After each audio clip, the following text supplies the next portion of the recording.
Saudar você mais uma vez com a paz do nosso Senhor Jesus Cristo. Mais do que o calor terreno, temos passado lutas, dificuldades e muitas vezes parece que as lutas elas vão nos submergir. Parece que as lutas são maiores que o nosso Deus. Meia hora atrás, 40 minutos atrás, Ludinha ligou para mim com grandes dores e na voz dela eu percebia a dificuldade e o desespero, e a gente fica numa situação, na dela e em outras, parece que nós não vamos conseguir superar. Os familiares eles se levantam, as situações financeiras são adversas, a pregação do Evangelho, a vida espiritual nos parece tantas vezes árida, mas nós não podemos esquecer nunca que Deus está no controle de todas as coisas. Temos ministrado palavras duras, palavras que trazem talvez pouca esperança, em que mais o que ocorre é a exposição dos nossos corações perante um Deus Santo. Mas tudo isso é preparação para as lutas e dificuldades. Se não me engano, acho que o Sebastião falava hoje pela manhã, alguém falou sobre o exército, em que o exército, ele coloca os soldados no quartel e os soldados eles não ficam sem fazer nada, eles estão se preparando para a guerra e para a batalha. A nossa estada na igreja, ela é muito mais do que um encontro social. É uma preparação para que você enfrente de uma maneira cristã as lutas da vida. Não há possibilidade de eu fazer uma oração forte para você que vai te eximir das lutas e dificuldades. Não tem como. Cada um tem a sua luta. Hoje pela manhã falava com a Diene, hoje no começo da tarde, e ela chorava e ela falava assim: pastor, eu não consigo melhorar, eu quero ir na igreja, eu não consigo. Eu ligo para pessoas que têm o mesmo problema de saúde que eu e todos eles estão de cama. Qual é o meu futuro? São situações mais sérias, outras não tão sérias, mas Deus ele controla todas as coisas. Nós temos que nos alicerçar nisso. Quando a noite vem sobre as nossas vidas, a escuridão realmente toma conta, nós temos que entender e crer que além dessa escuridão há um Deus soberano que cuida de todas as coisas.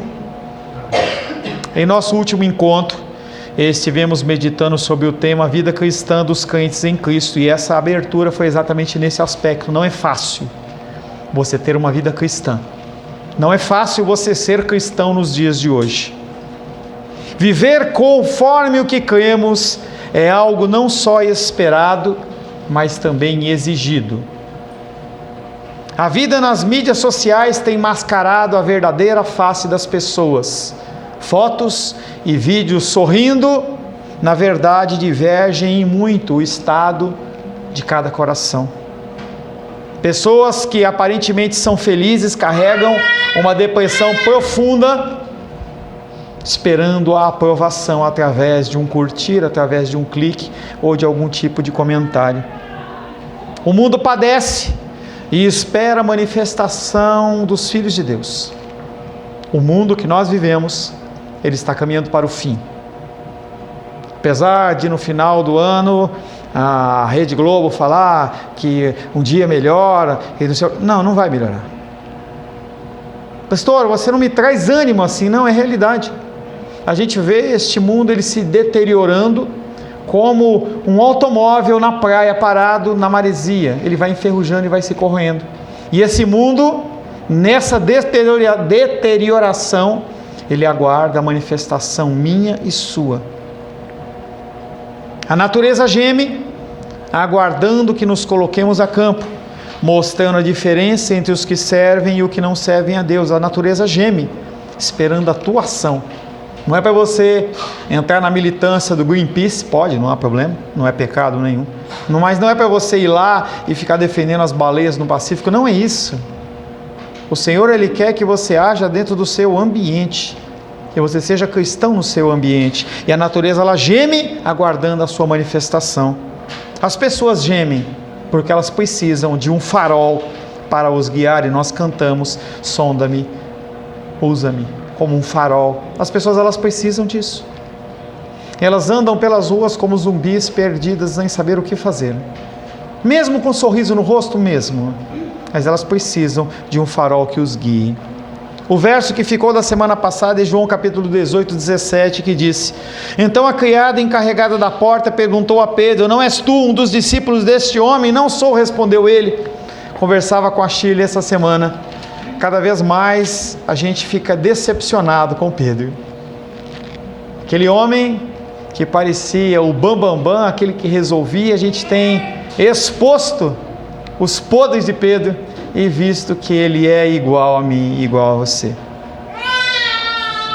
Quando não respondemos consoante a nossa fé, as pessoas padecem, a natureza padece, o mundo padece. Quando você não age como um cristão, todos à sua volta padecem. Cristo nos mostrou com o seu próprio exemplo que devemos resistir aos ataques do inimigo em todas as suas formas e, através de um testemunho verdadeiro, mostrar direção aos que estão perdidos.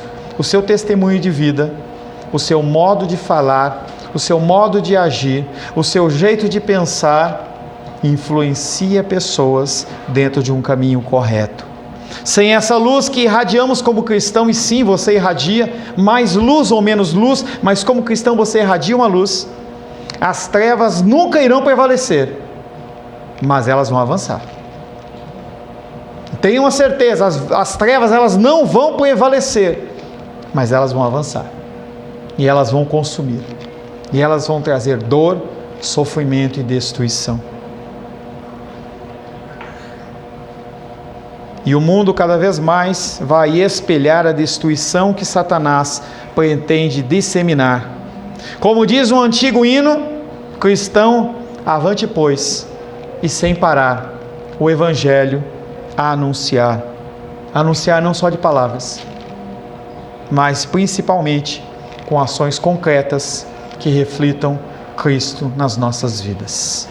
A palavra de hoje tem como título: pecador sim, mas com esperança em Jesus.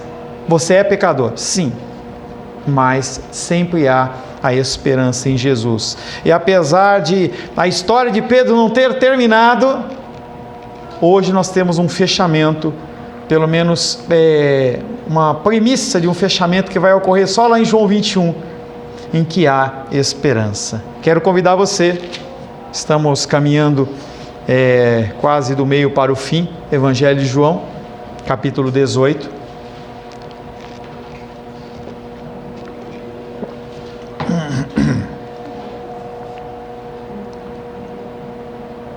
Evangelho de João, capítulo 18, versos 19 em diante. Evangelho de João, capítulo 18, versos 19 em diante, assim diz a palavra de Deus. Então o sumo sacerdote interrogou Jesus acerca dos seus discípulos e da sua doutrina. Declarou-lhe Jesus: eu tenho falado francamente ao mundo, e ensinei continuamente, tanto nas sinagogas como no templo, onde todos os judeus se reúnem, e nada disse em oculto. Por que me interrogas? Pergunta aos que ouviram o que lhes falei. Bem sabem eles o que eu disse. Dizendo ele isso, um dos guardas que ali estavam deu uma bofetada em Jesus, dizendo: é assim que falas ao sumo sacerdote? Replicou-lhe Jesus: se falei mal, dá testemunho do mal. Mas se falei bem, por que me bates? Por que me feres? Então Anás o enviou manietado ou amarrado à presença de Caifás, o sumo sacerdote. Lá estava Simão Pedro, de novo Pedro, aquentando-se. Perguntaram-lhe, pois: és tu porventura um dos discípulos dele? E ele negou e disse: não sou. Um dos servos do sumo sacerdote, parente daquele a quem Pedro tinha decepado a orelha, perguntou: não te vi eu no jardim com ele? De novo Pedro o negou, e no mesmo instante cantou o galo. Palavra do Senhor. Amém? Como sempre, deixa o Evangelho de João aberto, nós vamos passear por João, para facilitar que você acompanhe. Senhor, em nome de Jesus, estamos caminhando, Pai querido, dentro do Evangelho de João capítulo 18, e podemos, Pai, reconhecer muitas das ações de Pedro nas nossas vidas. Cada passo que damos à frente no caminhar deste Evangelho, nós percebemos que homens escolhidos como Pedro são homens. São pessoas, Pai querido, que são muito mais marcadas pelo pecado do que pela fidelidade, pela perseverança. E nós, Pai querido, nos compadecemos dessa situação, porque nós os vemos nela, negando a Cristo muitas vezes, em ações, pensamentos, em palavras. Muitas vezes, Pai querido, nós temos a oportunidade de falar do seu amor e não o falamos, simplesmente porque pode trazer algum tipo de rejeição ou algum revés nas nossas vidas, Pai. Pai, recebemos de Ti a Tua palavra e precisamos, Pai, do entendimento. Pedimos que o Teu Espírito Santo nos dê esse entendimento, que grave na tábua do nosso coração, para que nós possamos aplicar na nossa vida e assim glorificar, exaltar e bendizer o Teu santo nome, Pai. Me coloco como instrumento incapaz na Sua presença, pedindo a Ti, Pai, que o Senhor me use conforme o Teu querer, em nome de Jesus. Amém. Pecador sim, mas com esperança em Jesus. Nunca perca a esperança e também nunca esqueça que você é pecador. Essas duas palavras, sou pecador e esperança, elas têm que caminhar juntas, porque você sendo pecador e reconhecendo o pecado na sua vida, você consegue olhar para o outro com mais amor. Você consegue olhar para o outro com um pouco mais de paciência. E você olhando para a esperança, você percebe que não está tudo perdido. Quando no final do dia você olhar no espelho e você começar a medir as coisas que você fez no dia, você não vai pegar um revólver e dar um tiro na sua cabeça, porque você tem uma esperança em Cristo. O primeiro versículo é João 18, 21, que diz: por que me interrogas? Pergunta aos que ouviram o que lhes falei, pois eles bem sabem o que eu disse. E na semana passada nós já falamos que o que Jesus Cristo está falando pergunta para os judeus, pergunta para os sacerdotes, pergunta para aqueles homens fariseus que me ouviram, não é para o povo. Jesus coloca-se contra o interrogatório de Anás, pois ele é quem deveria saber o motivo do seu julgamento. Ele foi preso no meio da noite, foi amarrado, foi levado perante um tribunal e até agora eles não falaram para ele qual é a culpa que ele tem. Pelo contrário, estão querendo que ele mesmo se acuse. Ele dê motivos para aquela situação ser verdadeira. Jesus não dá nenhuma informação sobre os seus discípulos, não compromete a ninguém. Por quê? Porque ele perguntou sobre a doutrina e sobre os discípulos. E ele não fala nada dos discípulos, porque ele não pode comprometer, ele não pode perder nenhum daqueles que lhe foram entregues. João 17, 12.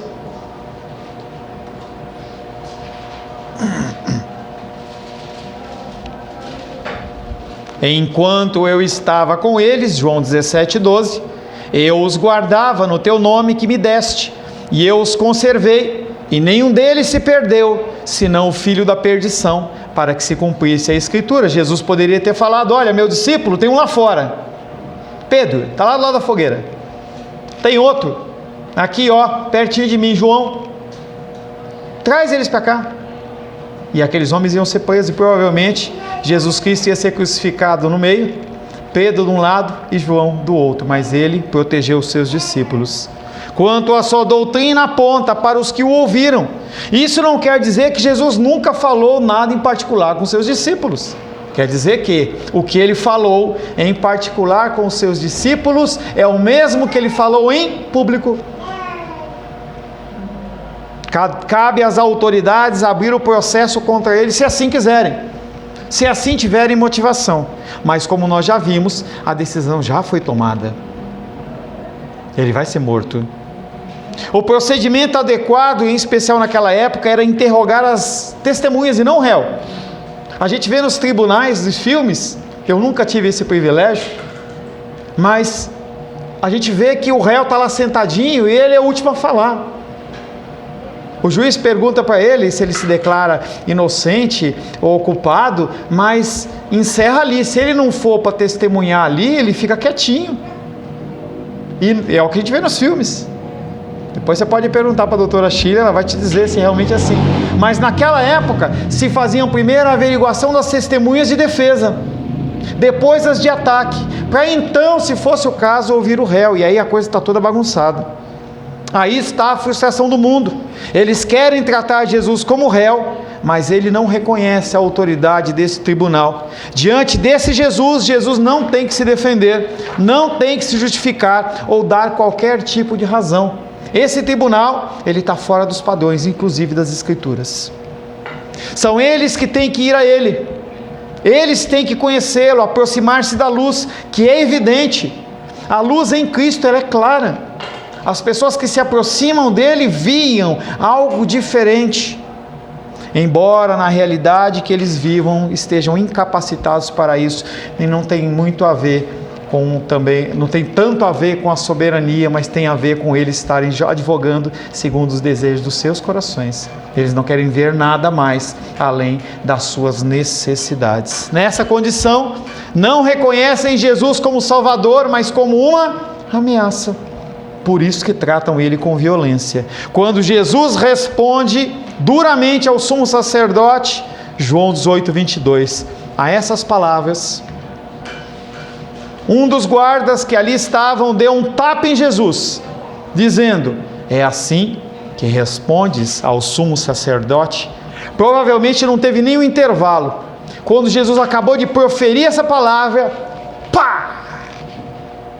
Algum oficial menos importante, ávido para ofender-se com o questionamento de Jesus ao sumo sacerdote, bateu-lhe no rosto.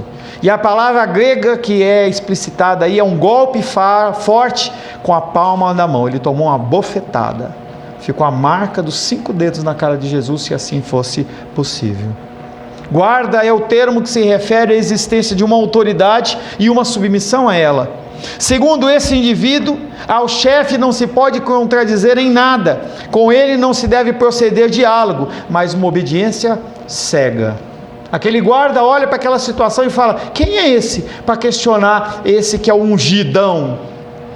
Como a gente vê isso aqui no Brasil, como a gente vê nas igrejas, pessoas que não querem ser questionadas de forma nenhuma. Você sabe com quem você está falando? É o discurso. O poder será sustentado por seus escravos. Os que se reconhecem súditos lhes proporcionam as bases que o tornam possível. De um lado, os escravos do Senhor, eu e você. De outro lado, os escravos do mundo. Nós obedecemos com consciência. Você não é chamado a obedecer nada cegamente. Você tem que ter entendimento da sua mente, mudança de comportamento para então você obedecer. Aqui nesse mundo não. No mundo, você é obrigado a obedecer independente do que lhe é ordenado. Mandou, tem que obedecer. A reação do servo deve-se supostamente à ofensa ao seu senhor. Ele identifica-se com ele. O sistema lhe rouba a identidade e lhe empresta a sua própria. O indivíduo define-se a si mesmo pela sua dependência. E da mesma maneira que Pedro, como nós vimos na semana passada, ele vai perdendo a sua identidade, o guarda perdeu. O guarda agora, ele é um escravo do mundo. É uma pessoa sem face. O guarda julga que as palavras de Jesus ao sumo sacerdote constituem falta de respeito. Ele não acusa e nem diz que as palavras de Jesus estão erradas. Ele está acusando a fala dele contra o sumo sacerdote. Não as acusa por seu conteúdo, porque ele não analisou, não deu tempo. Não teve pausa nesse diálogo. Foi ação e reação. Ele não analisou, mas porque diante do chefe é preciso mostrar com obediência incondicional, ele bate. Identificado com o chefe, ele é instrumento cego de repreensão. Se você não conhece o evangelho verdadeiro, você vira sinônimo de opressão e repressão. As pessoas querem servir a Deus e você fala: não, para você servir a Deus você não pode usar a barba que ele está usando, tira. Se você está com uma calça comprida, não pode, você tem que usar uma vestimenta tal. E você vai estabelecendo normas, como nós estamos vendo em Gálatas capítulo 2, em que as pessoas querem colocar algo mais do que a fé em Cristo. Você precisa se circuncidar. Identificado com o chefe, ele é instrumento cego de repressão. Este subordinado oferece paralelo com Pedro na cena da prisão de Jesus. Também Pedro saiu com violência em defesa do seu líder, agredindo o servo do sumo sacerdote. João 18:10.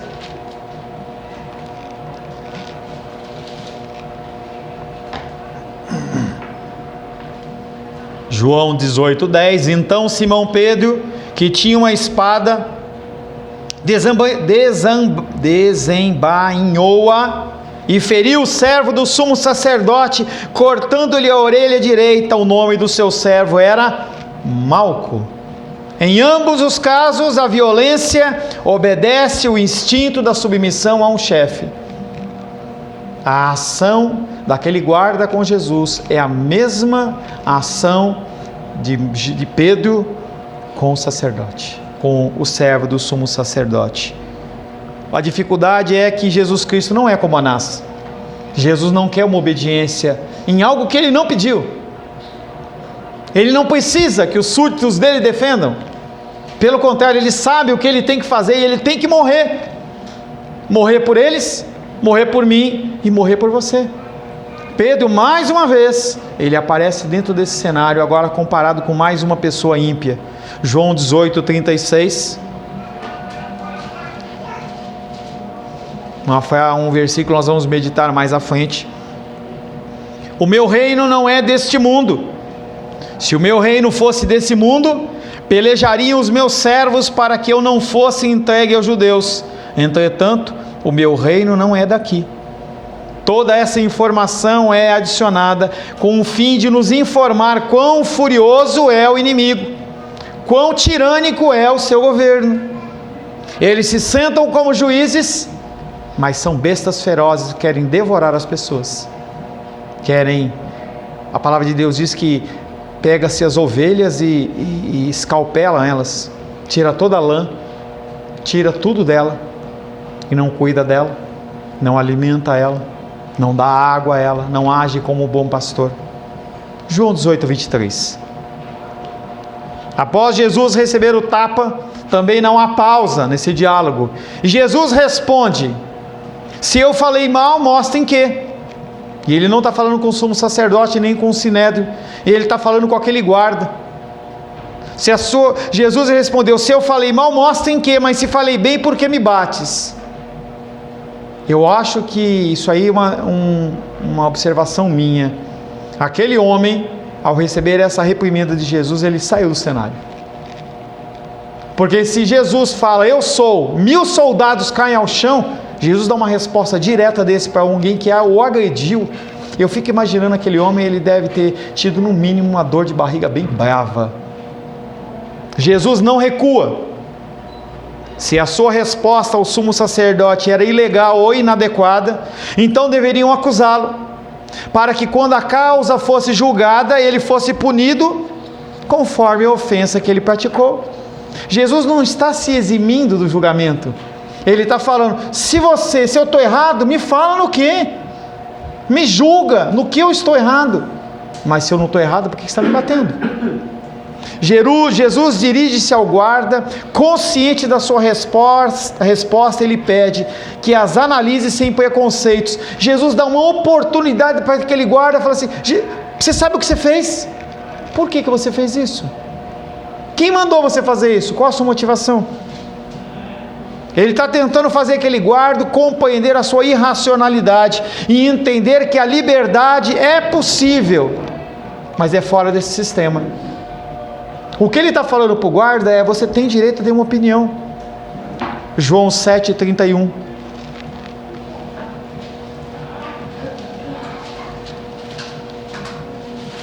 Jesus Cristo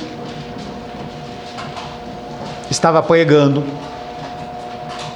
e os sacerdotes, os fariseus falaram para os guardas: vão lá e prendam Jesus. E eles, quando chegaram lá, viram uma multidão ouvindo Jesus, e eles também ouviram Jesus. E o que acontece é que o coração deles ficou balançado. Eles falam assim: bem, não é bem assim como esses sacerdotes estão falando. João 7,31. Contudo, muitos da multidão creram nele e diziam: será que o Cristo, quando vier, fará mais sinais do que esse tem feito? Será que há a possibilidade de ter alguém que seja mais Messias que esse? Coisas que os guardas também foram relatar. E aqueles sacerdotes olham para ele e falam assim: o que? Vocês também estão se convertendo? A escravidão do guarda começa pela renúncia a ver a realidade por si mesmo, aceitando submissão inquestionável àquele que está em cima dele, que não é Deus. Seja submisso a Deus, seja submisso às ordenanças de Deus, mas primeiro entenda o que está sendo falado. Não seja uma pessoa que tem uma fé burra, que simplesmente crê por crer, porque se você crê por crer, você não alcança ninguém, porque você não vai convencer ninguém a mais do que você. Talvez você consiga convencer mais uma pessoa a ter uma fé burra, e outro, e não é isso que Deus quer. Ao interiorizar sua condição de súdito, aquele guarda, ele perdeu a sua liberdade. João 18:24. Então Anás o enviou amarrado a Caifás, o sumo sacerdote. Traduzindo, Anás jogou a toalha. Ele não conseguiu dobrar Jesus, não conseguiu manipular Jesus, porque ele olha e vê Jesus como um homem livre, senhor de si, que não precisa se defender e nem vai. Aquele homem ficou sem argumentos. Jesus continua amarrado, e mandá-lo assim a Caifás indica uma vez mais que a sua liberdade os deixa desarmados. Que perigo pode trazer Jesus para aquele monte de soldado, para aquele monte de guarda? Eles têm medo de Jesus. Se Jesus deve ser levado diante de Pilatos, a acusação legal deve ser apresentada pelo sumo sacerdote em exercício, que na verdade não é Anás, mas é Caifás, em sua posição como líder do sinédrio. A violência encobre a debilidade do poder perante a força de uma liberdade coerente. A liberdade verdadeira, ela nunca pode ser calada. A gente vê, por exemplo, um homem que não é cristão, como Nelson Mandela, por exemplo, em que ele, defendendo a liberdade, ele ficou quieto e ele não falou nada, e por anos aquele homem foi um símbolo. E nós temos temos Martin Luther King, temos outros como Gandhi, homens que viviam não no sentido de avançar na violência, mas que se calavam e eram muito mais ouvidos, mesmo presos. A liberdade ataca o poder da sua raiz. O poder, porém, age contra a liberdade só externamente, amarrando ou batendo, atos que revelam a sua própria impotência. Ainda que reprima a palavra, reafirmará a liberdade. Se matarem Jesus, ele ressuscita. E quando matarem Jesus, ele vai ressuscitar. Isso é uma verdade. Não há nenhuma liberdade que seja, não há nenhum poder que seja mais forte do que a liberdade que você tem em Cristo. As pessoas, elas podem te oprimir, as pessoas, elas podem te rejeitar, mas você é vitorioso em Cristo Jesus. Ponto. João 18:25. Vamos voltar para o nosso amigo Pedro. Será que Pedro se conserta? Não. João 18:25. Simão Pedro continuava lá onde? Na volta da fogueira, se aquentando. Perguntaram-lhe então: não és tu também um dos seus discípulos? Ele negou, dizendo: não sou. João nos leva à fogueira na qual Pedro se aquecia. Com Anás ocorreram o interrogatório de Jesus. Perante os servos ocorre o interrogatório de Pedro. O motivo pelo qual João intercala o interrogatório de Jesus com as negações de Pedro é o de destacar o contraste pela qual Jesus enfrenta tudo por seus discípulos e Pedro nega ser discípulo. Agora não somente a porteira, mas diante de todos os presentes, e assim cada vez mais ele vai se desfigurando como discípulo. A expressão perguntaram-lhe retrata que aquele homem que falou era apenas um porta-voz de todo um grupo que estava à volta da fogueira. A pergunta que fazem é praticamente igual à que é feita pelo guarda da porta. Que fato chocante é a estupidez de Pedro, a qual, depois de haver negado seu mestre, não só continua insensível ao arrependimento, porém se faz ainda mais endurecido, e isso acontece quando você pratica o pecado. Cada vez mais o seu coração endurece. Gente, como é difícil fazer alguém que não tem costume ler a Bíblia. Falei na semana passada que eu estabeleci que agora os discipulados, eles incorrem com uma semana de test drive, e a pessoa ela tem que escrever: olha, eu li dois capítulos no dia de hoje, pastor, eu li na terça também, eu li na quarta. O que tem acontecido é que na quarta-feira as pessoas morrem, desistem. Que coisa muito louca. As pessoas elas não conseguem ler um capítulo por dia, 2 capítulos por dia, mesmo fazendo um compromisso, mesmo tendo tempo. Pedro nega Jesus, e porque o seu coração está ficando cada vez mais endurecido. E se cada um daqueles homens da fogueira perguntassem a ele: você é? Ele ia falar não, e ele ia negar 1, 2, 5, 10, 1000 vezes. Por que ele não negou 1000? Porque Jesus falou que você vai negar 3. Tal é a forma que Satanás encontra para intensificar ainda mais a miséria no homem, dos homens, depois de os ter alcançado. Jesus continuou o seu caminho para o Pai. Pedro não se moveu do lugar onde se achava. O medo da morte tornou ele incapaz de segui-lo. O medo, a falta de conhecimento, a falta de comunhão. Aquele que está solto, na verdade, está amarrado. Pedro está na beira da fogueira, ninguém está amarrado ele pode levantar e ir embora a hora que ele quiser, mas na verdade ele está preso. E Jesus Cristo, que está amarrado, está livre. João 18, 26 e 27, os últimos 2 versículos desta noite.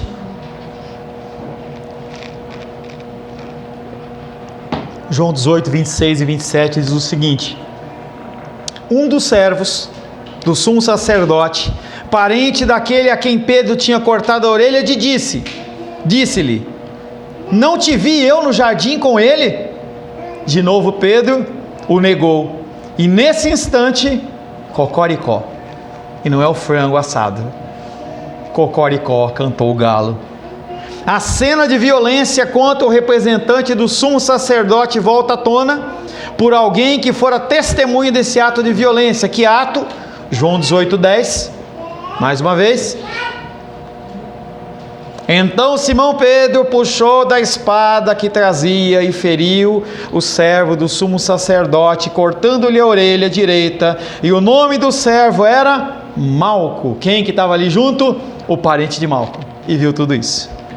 E aí ele pergunta: você não é aquele que cortou a orelha do meu tio, do meu primo? Não, sou eu não. Pedro se acovarda novamente, não se atreve a confrontar a autoridade, enquanto nega pela 3ª vez, canta o galo, que é o grito da vitória das trevas, pelo menos aparentemente. Pedro, ao negar Jesus, renuncia à vida e se integra no grupo dos submetidos às trevas que triunfaram sobre ele. Pedro, ele entra nesse círculo, aquele que estavam na fogueira, aquele que fazia parte do grupo que estava julgando Jesus, aquele que deu um tapa na cara de Jesus, aquele que fugiram. O pleno sentido dessa passagem em especial, João 18, 25, 26 e 27, a gente vai encontrar lá em João 21, verso 15 e em seguintes, não vamos ler, mas conta aquela história em que Jesus Cristo aparece na praia, comendo peixinho frito, e aqueles homens pescaram a noite inteira e não pegaram nada. E aí João olha e fala: não é Jesus ali na praia? Pedro olha para aquela cena, pula na água, se veste, porque ele devia estar nu ou com trajes mínimos, e ele não se acha digno de apresentar-se naquele jeito lá perante o Senhor. E ele deve ter se aproximado com muito cuidado, com muito temor, e aí ele é interpelado a primeira vez, a segunda vez, a terceira vez, e todas as respostas são: cuida das minhas ovelhas. O pleno sentido dessas passagens aparecerá em João 21, verso 15 e seguintes, onde a tríplice negação corresponderão os 3 protestos de amor a Jesus e a sua recusa de segui-lo, o encargo do pastoreio, que equivale a segui-lo até a morte. Lá em João 21, 15 ele fala: João, você está pronto a morrer por mim? Não. Morrer pelas ovelhas? Mais uma vez Jesus traz à tona: você não tem que morrer por mim, você tem que morrer pelas ovelhas. Devemos ainda atentar para a circunstância que é relatada pelos outros evangelistas. Eu vou ler de novo João 18, 26 e 27, e depois vou ler 2 passagens, como Marcos viu isso e como Mateus viu isso. João 18, 26 e 27. Um dos servos do sumo sacerdote, parente daquele a quem Pedro tinha cortado a orelha, disse: ele não te vi eu no jardim com ele? Em João, Pedro responde: não sou ele. Marcos 14, 71, não precisa abrir. Ele, porém, começou a praguejar e a jurar. Ele amaldiçoou Jesus. Ele começou a praguejar, a jurar: não conheço o homem de quem falais. Mateus 26, 75. E Pedro lembrou-se do que dissera a Jesus: antes que o galo cante 3 vezes me negarás. E saindo dali, chorou amargamente. Ele negou Jesus, ele blasfemou contra Jesus, ele praguejou, ele jurou. E depois que ele caiu na consciência, e nos filmes ou nos relatos mais emocionantes, parece Jesus passando assim, né, amarrado, indo para Pilatos, e ele olha para Pedro assim, e Pedro se desmonta.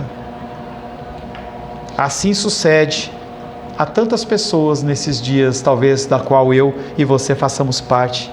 A princípio, a falta de Jesus não é tão grande. Eu começo a faltar, eu começo a chegar atrasado, eu começo a não vir, não dá tanta importância às coisas do Senhor. Se eu li, eu não leio mais. Se eu vou na igreja, eu vou de vez em quando. Não tenho tanto tempo de comunhão. A princípio, a falta de Jesus não será tão grande. Em seguida, ela se torna habitual. Eu descubro que eu não preciso mais. E você vai encolhendo. Gente, eu tenho um relacionamento com muito cristão, ou pseudo-cristão, que acha que, porque teve um encontro com o Senhor em algum momento da sua vida, longe da casa do Senhor, longe da comunhão com os irmãos, continua sendo cristão. Chama Jesus de Deus, na sua dificuldade, clama a Deus, mas está muito longe de Deus. Cristianismo são regras, sim, mas é uma obediência com entendimento em que você não pode voltar atrás. Não dá para você voltar atrás. Mas as pessoas, elas acham que elas podem ir para o carnaval, praticar todas as condições de obscenidades, podem roubar, matar, destruir, fazer o que quiser, mas depois o que eu faço? Tá tudo certo, eu vou à casa de Deus. Outro dia eu vi uma série em que um traficante, ele levava o fruto da venda das drogas como dízimo na casa do Senhor, e o pastor sabia, e ele falou assim: Deus te abençoe, e ele fala assim: aleluia. A princípio, a falta de Jesus não será tão grande. Em seguida, ela se torna habitual. Por fim, depois que a consciência já estiver totalmente entorpecida, aquele que se habituou a desprezar a Deus concluirá que nada mais lhe é ilícito. É a sociedade de hoje, em que eu posso fazer o que eu quero. Eu não dou satisfação a ninguém. Porém, ousará cometer as maiores perversidades perversidades. Nada nos é melhor, pois, do que pôr em guarda o quanto antes, para que aquele que é tentado por Satanás, enquanto a corrupção ainda não atingiu de cheio, não permita o mínimo deslize. Vigia a sua vida. Vigia a sua vida.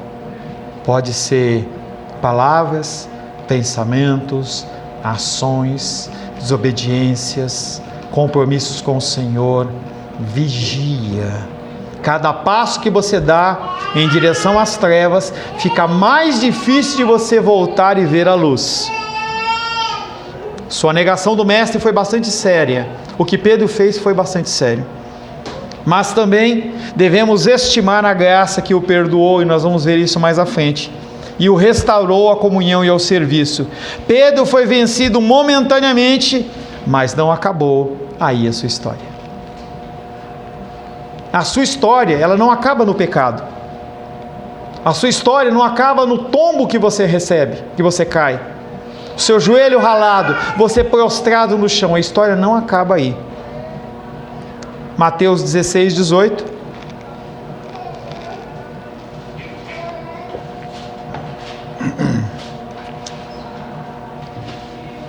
Há uma palavra, ou havia uma palavra sobre a vida de Pedro. Mateus 16, 18. Pois também eu te digo que tu és Pedro, e sobre esta pedra, Jesus falando sobre ele não está falando sobre Pedro, sobre esta pedra edificarei a minha igreja, e as portas do inferno não prevalecerão contra ela. Eu e você somos igreja do Senhor. O inferno não prevalece sobre a sua vida. Qual a diferença? A diferença é você chegar lá no fim da sua vida de uma forma abençoada, ou então todo arrebentado, que você vai cumprir o desígnio do Senhor, você vai cumprir. Salvação, aleluia! Por que não chegar lá dando glória a Deus em brados de vitória, ao invés de chegar lá todo encabunhado, todo tristinho? Essa situação de Pedro, que a gente ainda vai voltar a falar, significa que como houve esperança para ele, há esperança para mim e há esperança para você. Por isso que o título dessa palavra é: sou pecador, mas eu tenho esperança em Jesus. Amém, queridos? Senhor, em nome de Jesus, agradecemos a Ti mais uma vez pelo Teu grande amor. Podemos ver, Pai querido, as ações de Pedro, e vemos, Pai querido, que o Senhor o resgata. Há uma palavra de salvação, há uma palavra de esperança sobre a vida de Pedro e também sobre as nossas vidas. Não somos merecedores, a graça, ela é imerecida, e o Senhor nos alcança. O Senhor nos alcançou antes mesmo que nós fôssemos formados no ventre da nossa mãe. E independente, Pai, das lutas e dificuldades que nós passamos, nos mantém, Pai querido, nos Teus caminhos. Porque como Pedro falou certa vez, para onde iremos se só o Senhor tem as palavras de vida eterna? Guarda-nos, Pai, é o que te pedimos em nome de Jesus. Amém. Graças a Deus.